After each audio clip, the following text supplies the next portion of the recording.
Hello and welcome to a very special dispatch from Scientific Canada. I'm your host, Adam Fortis.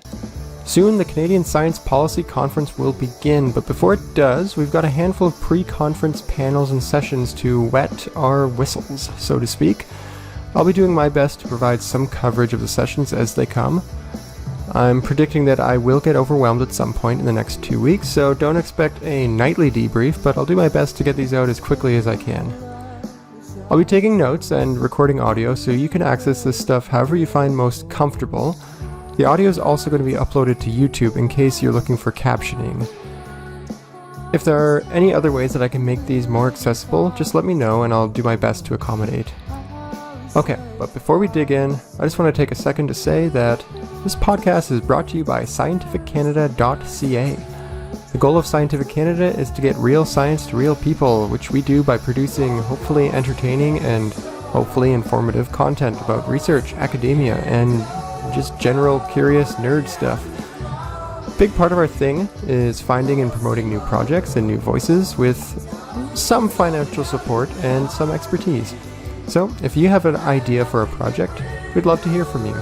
You can head to scientificcanada.ca to see some of the shows and articles we've helped with. And if you want to discuss details, find me on Twitter at Adam, Fortais, or email me at fortisadam@gmail.com. Support for our projects comes from our very generous and very, very smart Patreon subscribers. Find out more about how you can help us with our next projects over at patreon.com/SciCan. Thanks! In 2019, a federal budget item was announced, and $134 million was set aside for what is considered the first ever Food Policy for Canada group. Qualitatively, income disparity and unequal access to affordable, healthful food is a fundamental problem Canadians face. Multiple government departments play a part in ensuring Canadians have access to good food, and this is because it's a complicated issue. A lot of people have to be involved. But getting a bunch of separate departments to work efficiently towards a big, giant goal like this is, I would imagine pretty difficult.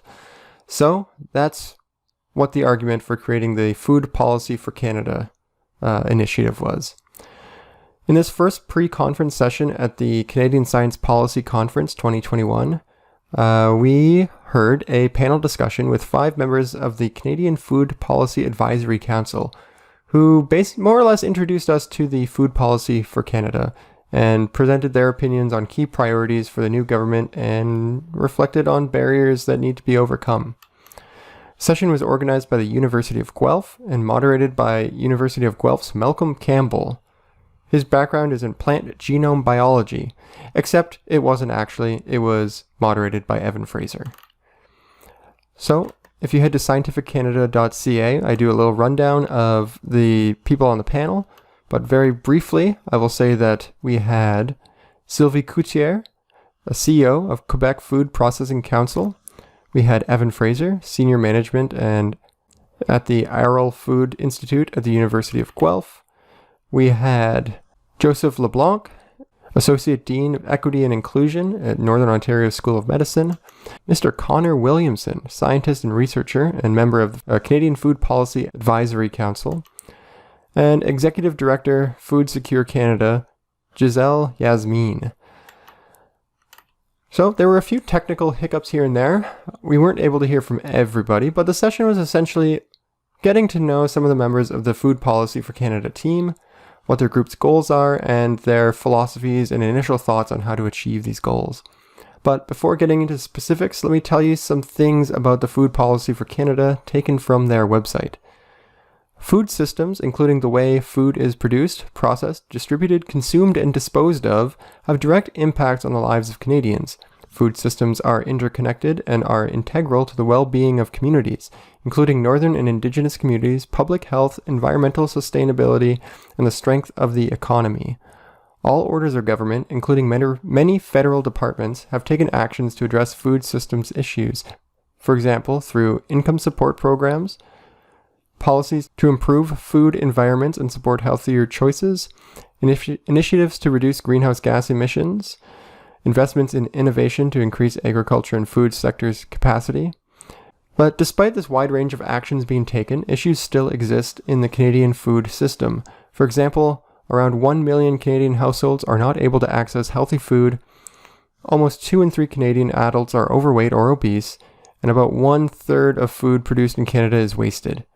These important societal changes require a multifaceted solution. Alright, so introductions. The first round of discussion focused on the point of the policy group. Giselle talked about previous examples of similar initiatives dating all the way back to the 70s, and while all of these initiatives were different, they had one thing in common. It was the idea of a unified force addressing food issues across multiple sectors of government. She also made it clear that an effective group needs appropriate representation and actual teeth. She expressed concern that these types of initiatives run the risk of turning into think tanks with no real ability to enact change. And my notes say that she used this term. I don't know if she actually... I'd have to check my audio notes. But at some point said, decorative, multi-stakeholder window dressing. Not necessarily all in that line, but those are some of the descriptions for what she doesn't want this group to be. I loved it. She's cautiously optimistic. Connor added to the discussion, speaking on representation, drawing from the difficulties that the LGBTQ community has with finding space in these sorts of discussions. He also made a point to mention that yes, he is speaking from one specific marginalized community, but similar principles apply to other communities. Of course, the specifics are going to differ, but the sentiment of bringing everyone to the table, so to speak, is an extremely high priority. Sylvie spoke to the links all along the processing chain. The food policy was made to guide decisions and address the linkages within the system. Diverse perspectives to oversee the implementation are required. We need to build consensus, identify gaps along the processing chain, build trust between stakeholders, and, the policy could help with these links in collaborating. Joseph also made the point that including everyone means understanding that not everyone is able to volunteer time to these projects.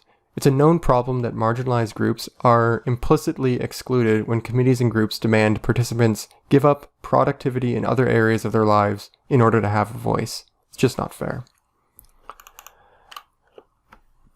The next topic I want to mention is their discussion on granular versus holistic approaches. Now, an important part of the discussion was on this, but basically the food policy is a huge topic. It affects everyone, and there are so many areas of government that have connections to it. So a natural question is, how should we approach fixing these problems? Taking small chunks one at a time and letting different areas of government solve things in their own way? Or is there merit to a unified approach between different agencies? And what does that look like? Giselle explained that there are international examples that seem to work. One example that she brought up was in Korea. They have a school food program that is a collaborative effort across different sections of government. So, solutions aren't going to come from one specific department. We can't just, create a single department to solve all these problems. But a lot of these departments need to sort of join together and, share notes and work together. I'm personally not well versed in this, but apparently the way the government has approached housing could be, good inspiration for how to make this policy group work. It needs to be a holistic approach, because it's not just a tech problem or a social problem. It's all of these things. I got the sense that Sylvie was pushing back a little bit on that sentiment, but I don't think she was disagreeing. I think she just was emphasizing that approaching things in a too zoomed out way isn't going to work. Things are very complicated, and it's just going to make things harder to solve in that sense. She definitely did not disagree with the holistic idea, but it's something to be aware of. I kind of want to wrap up this little dispatch with one of the discussions that really struck me.